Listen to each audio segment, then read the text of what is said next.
আজকের আদালত। পুনরায় শুনানির দিন ধার্য করে উঠে পড়লেন বিজ্ঞ বিচারক। শাহরুখের আবরণে পিঠ ঢেকে ধীরে ধীরে হেঁটে চলে আদালতে কাজ। ৪৫ বার একটি খুনের মামলার বিচারের দিন ধার্য হয়। মানুষের সাহায্য পরিত্যাগ করে আল্লাহর নিকট বিচার প্রার্থনা করলেন নির্দোষ আসামি। সুখের মানুষ বছর গড়ে, দুঃখের মানুষ দিন। দুঃখের কাছে সব মানুষের থাকে অনেক দিন। ১.৫ যুগ পর আলোচিত বিচারের রায় শুনতে থমথমে আদালতে কৌতূহলী জনতার ভিড়। কি ঘোষিত হবে? যাবজ্জীবন নাকি ফাঁসি? প্রিজন ধ্যান থেকে বেরিয়ে পড়া অসহায় আসামিকে নামানোর সঙ্গে সঙ্গে একটা কাক চিৎকার করতে করতে উড়ে গেল।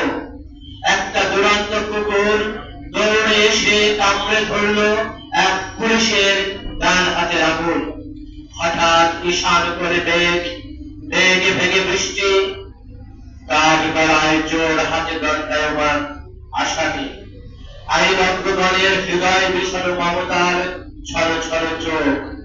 পিতা তার কায় বলে চোখে চোখছে। জননী আগেই সন্তানের শোকে শয্যাশায়ী।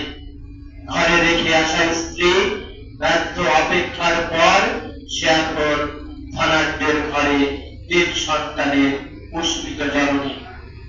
আজ আসামির সাজা পরোয়ানা জারি করা হবে। বিচারকের ঠোঁটের প্রান্ত জুড়ে মৃদু হাসি। Order, order, order.